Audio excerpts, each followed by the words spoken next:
Hello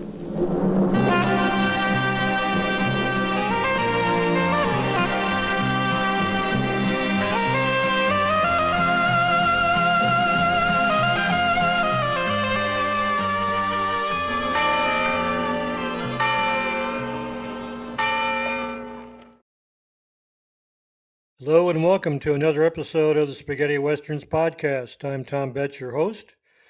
This is season 4, episode 9, number 94. Today we're going to talk about the East German Westerns.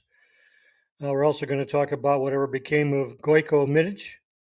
Who are those guys? I've picked out Rolf Romer for a reason.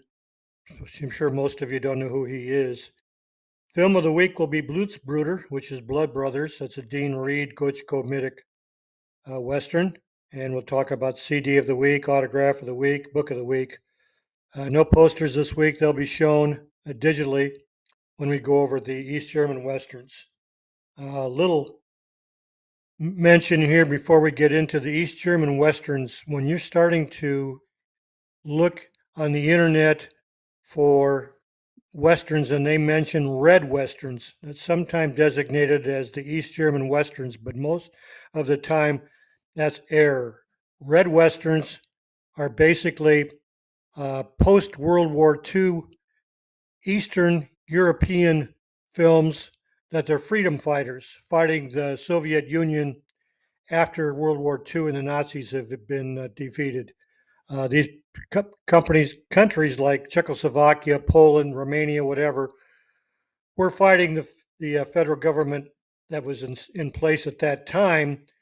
And I don't know where the West comes in place, even though some of the posters show horses. They're all modern day. When I say modern day, of that era, 1940s, early 1950s, they have nothing to do with the West. So beware when you see the term red Westerns. They aren't technically Westerns about the United States Westerns. Okay? Let's talk about the East German Westerns.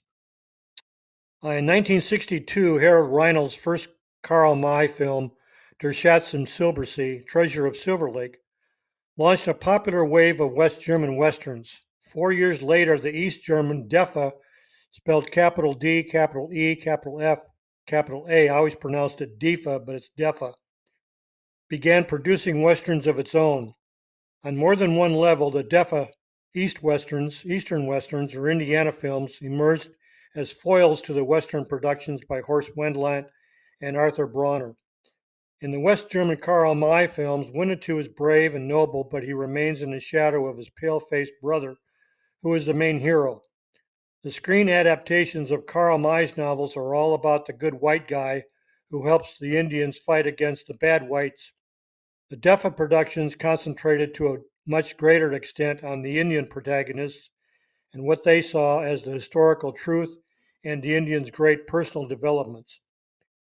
In 1966, the year of Winnetou und das Hauptlet Apanachi, or commonly known as the Half-Breed, one of the last Winnetou films to play West German movie theaters, Die Sohn der großen Bären, The Sons of the Great She-Bear, appeared, the DEFA's first Western. It was based on an internationally successful book series by a woman named Lieselotte Welskop-Heinrich, who also wrote the screenplay.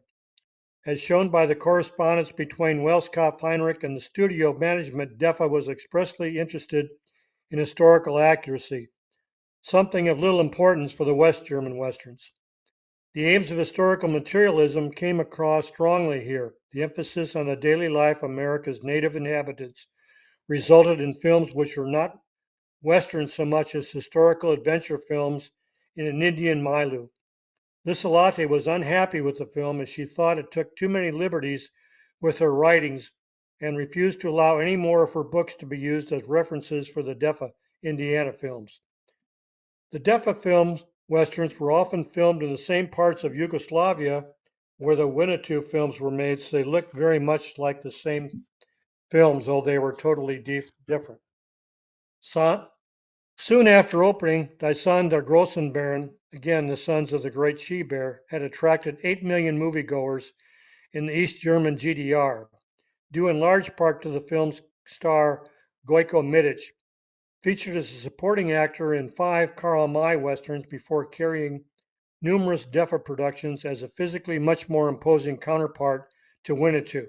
In contrast to Pierre Brice, Gojko Mitic appeared in a number of different Indian roles, such as the hero Chingachgook, the Grosse Schlange, Chingachgook the Great Serpent, Severino, and Osceola, and 2 appearances as Elzana in Apaches and Elzana.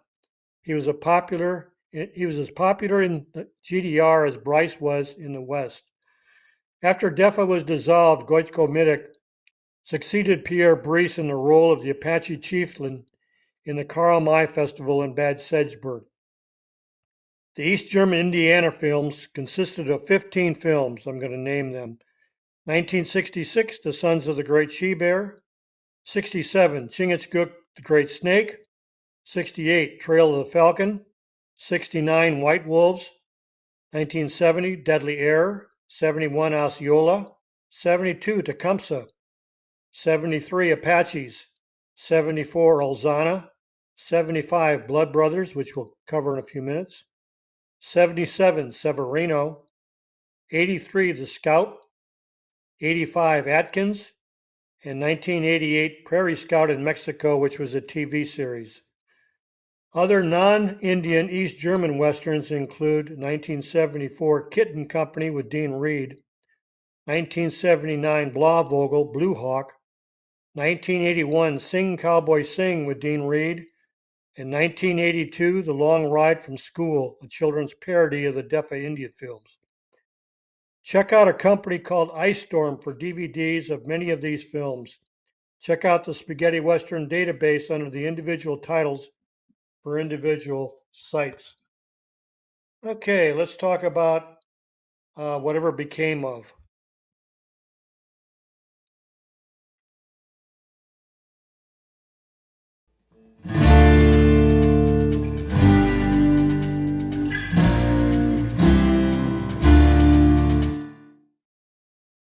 Okay, we're going to talk about Gojko Mitic.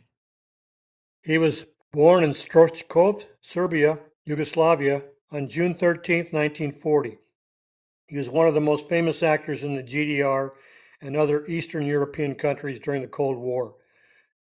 Mitic studied sports in Belgrade and wanted to become a physical education teacher, but by chance, when international film production companies came to Belgrade in the 1960s, he was chosen to be a stuntman and double. After playing many small parts, Mitic was cast in a leading role in the Deffa westerns Die Sohn der Großen Bären, The Sons of the Great She-Bear. Unexpectedly, the film was a huge success. Seemingly overnight, Mitic became a film star and idol. 11 westerns followed, in all of which he played the lead. The plots of these films were mostly based on historical events and told from the point of view of the Native Americans. Gojko was often referred to as the most famous Native American in Eastern Europe. In 1996, he was honored in a traditional ceremony by the Ojibwe tribe and given the name Wolf.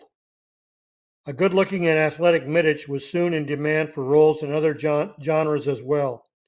He starred as an astronaut in a science fiction film, as a dashing lover in a historical drama, as a resistance fighter in an anti-fascist espionage thriller, and as a sympathetic sports teacher in a contemporary story. For millions of cinemagoers, he was East Germany's only megastar. When Pierre Brice left the annual open-air theater festival in Bad Sedgeberg in 1992, Mitic took over the main role of Winnetou, which he played through the 2006 season. From 2007 until 2009, he also acted on stage at the Satz Theater, Schwerin. Today, Gojko Mitic lives in Berlin. Interesting, Mitic and Brice were to appear together in a 2009 Western called The Last Ride, but the film was never made.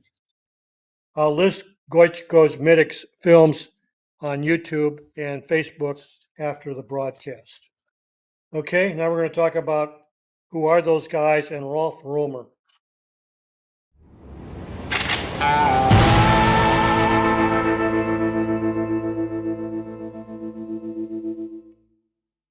Okay, I picked Rolf Romer as an example of how these films were used as um, propaganda films by the East Germans against the United States, even though the films themselves were very historically correct and the Native Americans were portrayed as preyed upon by the greedy gringos, which was true in our bad treatment of them. There's a big difference between the protagonist played by the American and English heroes in the Winnetou films compared to the hero in the East German films. And Rolf Rohmer is a prime example. Rolf Rohmer was born Rolf Specht in Königswinter, Germany on September 20th, 1935. He is remembered by many as the righteous deer slayer in Chingachgook, the Big Snake in 1967. The actor also worked as a director and screenwriter and lent his voice to numerous cartoon characters. After his schooling, he learned a trade of a skilled construction worker and was drafted into the National People's Army. He then studied acting at the German Academy for Film Arts in Potsdam, Babelsberg. He made his film in front of the camera while still a student.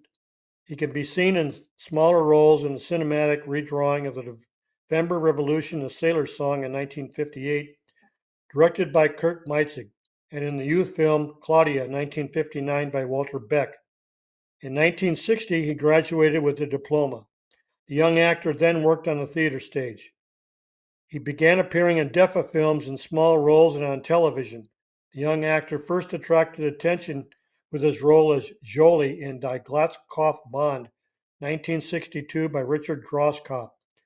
Rolf played as a student of the youth gang terrorizing a campsite on the Baltic Sea. The film is based on authentic events and deals with juvenile delinquency, escalating group dynamics, and Western influences. Because of the disproportionate brutality of the young people, Die Ballad het Bande triggered sharp debates for and against. Today it is a contemporary historical document of value. Despite its success with the public, the film was soon withdrawn from the cinemas. Rohmer then appeared in DEFA's successful Indianer films in the mid-1960s, along with star Gojko Mitic, and became a popular figure who quietly and calmly supports the Indians against injustice as Tobias in The Sons of the Great She-Bear in 65. In Chingachgook, the Big Snake in 67, he played a similarly conceived role of deer slayer. The popular genre interests the actor. He continues to engage. He wrote the screenplay for Deadly Errors in 1969 together with Gunter Karl. In Tecumseh 1972, he appears again as an actor in the role of Simone and also works on the screenplay. From the 1970s, the actor also tried his hand at directing several times. The DEFA Animation Studio in Dresden engaged him several times as a speaker for animation and puppet films. He can be seen a few times on the GDR television plays in episodes of Polizruf 110 series. In 1978, he wrote the screenplay for the episode Schuldig, directed it, and also acted as an actor. After the collapse of the GDR, Rohmer occasionally appeared on television. Among other things, he can be seen within the Tatort series in the episode On the Warpath 1999. Here he is the art professor Wolf Schneidel, who is also the chief of the Laser Indians. The artist sees his actual field of activity in the commitment to orphans from the former Soviet republics. In 1993, he directed the documentary film Kinder vom Don. Rolf Rohmer was married to the actress Anne-Catherine Berger. They often work together in front of the camera. He stages them in his films. The family lived in Berlin, but on March 15, 2000, Rohmer died in a fire at the age of 64. Here's a comparison of Rohmer to the American Scouts in the Winnetou films, just to give you an idea how childish these propaganda films could be. Rolf Rohmer stood 5'9" and weighed 160 pounds, compared to Lex Barker, who was 6'4" and weighed 193 pounds. Stuart Granger was 6'3" and 180, and Rod Cameron was 6'5", 200 pounds. So you can see he was portrayed as a skinny contemporary Deerslayer compared to the White Gringos in the Winnetou films. The Rolf Rollmer filmography westerns consist of The Sons of Great Bear. In '65, he played Tobias. Chingachgook, the Great Snake. '67, he plays the Deerslayer.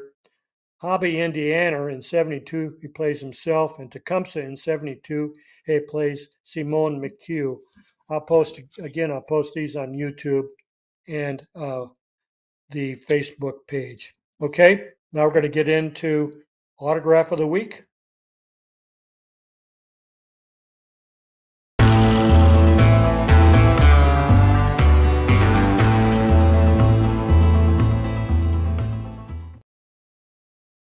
Okay, autograph of the week. We're going to post a picture, which I have, but also he autographed this book.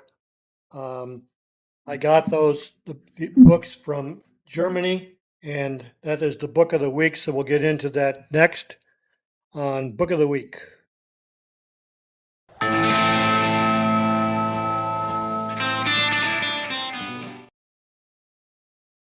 We should have a screenshot of book of the week, but this is the book of the week.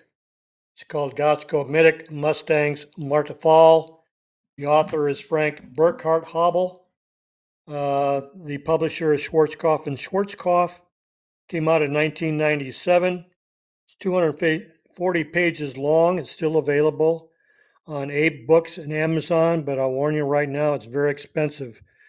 It is available in hardback and paperback, and it's going to run you about $100 no matter what way you go, because paperback is cheaper, but the postage is going to kill you. So if you're very interested in these films, it's unbelievably great because it covers all the films, has tons of pictures in it, all the cast members, and if you speak German or can read German, it's invaluable. I use it all the time. So, like again, if you're interested in these films, check it out. Okay. Now we'll get into CD of the week.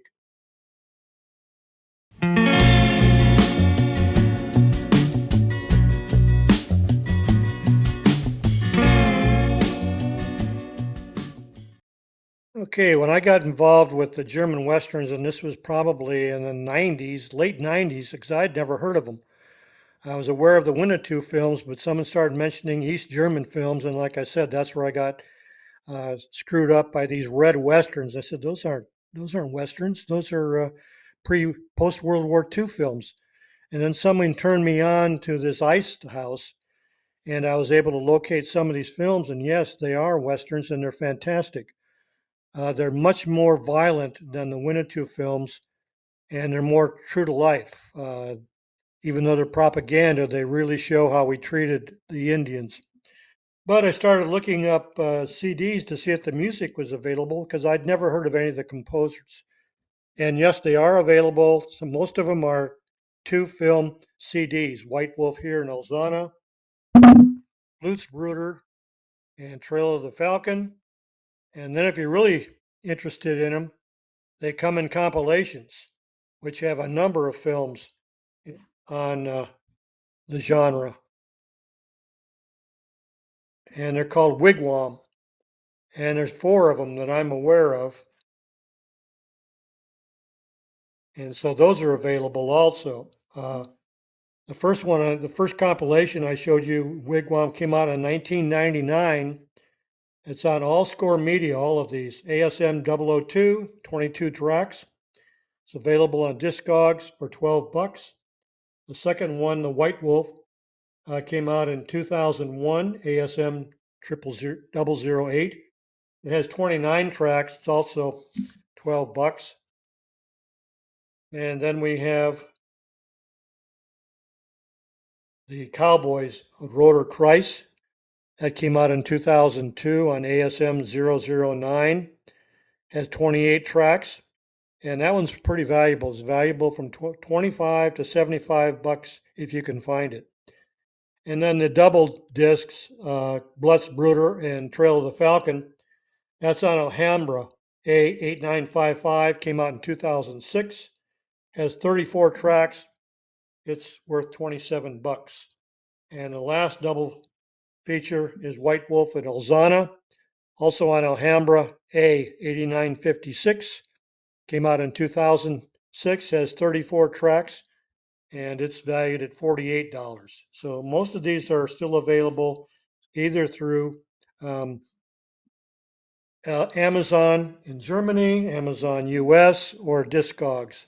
So if you're interested in the soundtracks and they're not anywhere anything like or near the Martin Botcher tracks, these are pretty hard hitting and more like spaghetti western scores than any of the West German films. Okay, and now we'll wrap things up with the weekly news, and we've got quite a bit to report.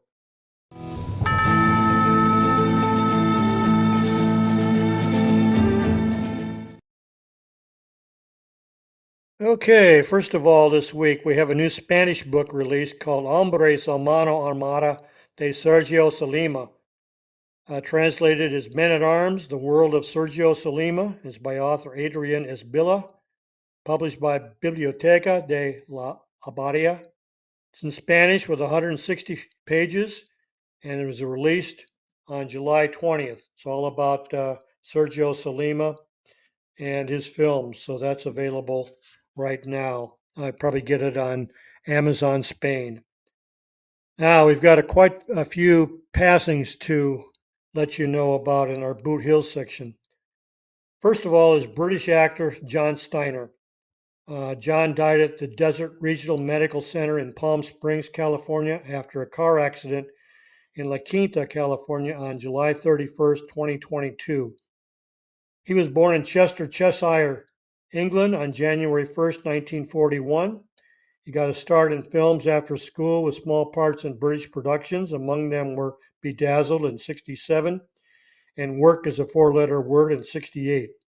He portrayed some of the most memorable villains in Italian cinema during the 1970s and 80s, and in such films as Violent Rome, Manaya, The Last Hunter. He also appeared in sci-fi and adventure films like Yor, The Hunter from the Future, and horror films such as Mario Bava's Shock, Dario Argento's Tenebrae, and Ruggero Deodato's Body Count, and even appeared in Tinto Brass's Salon Kitty. Steiner was in very steady demand until the late 1980s. As the Italian film industry dwindled, Steiner retired from acting in 1991 and moved to Los Angeles, where he became an extremely successful and well-respected real estate agent. He sold most of his homes in Beverly Hills. John appeared in 4 Euro westerns, Tepepa, aka Blood and Guns, in 1968 as Dr. Henry Price, White Fang in 73 as Charles Beauty Smith, Challenge to White Fang in 74 as Beauty Smith and also Charles IV, A Man Called Blade in 77, Theo Valor, and the documentary The Outsider in 2013. John was a fan of the broadcast, and I tried to get him several times to come on, but he was too busy. So I thought when he retired, he would come on. I sent him a request the week before he passed away. So we'll never know if he would come on or not. Bill Connolly and I did interview him in 1990 for both of our fanzines, and we do have articles about him then. A very friendly guy, and took time during making dinner with his wife at that time to chat with us, and extremely helpful and friendly. Okay. Next, this one came in the day of our broadcast last week, but it's too late to report. Burt Metcalf, Canadian-born producer and actor Burt Metcalf died in Los Angeles, California on July 27th. He was 87. Born Merton Dennis Metcalf on March 19th, 1935 in Saskatoon, Saskatchewan, Canada. Before he gave up full-time acting to work on the other side of the camera, Metcalf played the surfer Lord Byron opposite Sandra Dee and James Darren in Gidget, 1959, and appeared on the first season of The Twilight Zone, and starred on the 1961-62 series sitcom Father of the Bride. Metcalf was a producer on all 5 of MASH's 256 episodes from 1972 to 1983, and its showrunner for its last 6 seasons. He also directed 31 installments of the acclaimed CBS comedy wrote 3, and acted in 1, collecting 13 Emmy nominations along the way. Metcalf appeared as Constable Springer in his only Euro Western. The British USA co-produced The Canadians in 1961 with Robert Ryan, Torrin Thatcher, and John Dehner. Next we have Tom Richmond. Cinematographer, director of photography Tom Richmond died in New York City on July 29th. He was 72. Born Thomas Julian Richmond in the Bronx, New York on January 18, 1950. He earned an undergraduate degree in photography at Harvard University and then went on to graduate film school at UCLA. As an American cinematographer, he had worked in the film industry since the mid-1980s. His first major film as cinematographer was Stand and Deliver in 1988. And by the time he shot A Midnight Clear in 1992, he had settled into working with different directors with ease. Richmond described his experience, all my films look different because they're not my visions. They're my reflections of the director's visions. In 1998, he said he was most proud of his work in Little Odessa, which came out in 94, for which he was nominated an Independent Spirit Award for Best Cinematography. For Right at Your Door 2006, he won the Excellence in Cinematography Award at 2006 Sundance Film Festival. Richmond was director of photography on the Alex Cox Euro Western Straight to Hell and the documentary Straight to Hell Returns in 1987. Then we have Christopher Izard, a French television producer and writer. Izard died in Paris, France on July 31st, 2022. He was born in Paris on May 30th, 1937, and was known as the inventor of children's television in the 1970s. After being a member of a jazz orchestra and publishing several thrillers, Christophe Izard began his television career on the ORTF as a variety producer. From 1974, he devoted his life to youth programs, first by adapting American programs like Sesame Street, then by launching his own Les Enfants. He was that producer and script supervisor in the 1994 French-Canadian TV series The Legend of White Fang. Last we have Adrienne Rolle. Mexican actress Adrienne Rolle died in Mexico City on August 4th, 2022. She was born Rosa Marie Gordia Spoiler on August 5th, 1934 in Monterrey, Mexico. She is the sister of singer Cesar Costa, born in 1941. Rolle debuted as an actress in the late 1950s, working in film, theater, and television. She also excelled as a theater director. She appeared in one Euro Western as Janine in Viva Maria in 1965, starring Brigitte Bardot and Jean Moreau. Also passing away today, who wasn't in any spaghetti westerns, but he's known to Western fans all over, was Clu Gallagher. He died at the age of 92. Also, this will wrap up today's episode, and we'll see you next week. Until then, this has been a Roberto Genesi production, and until next week, adios, amigos.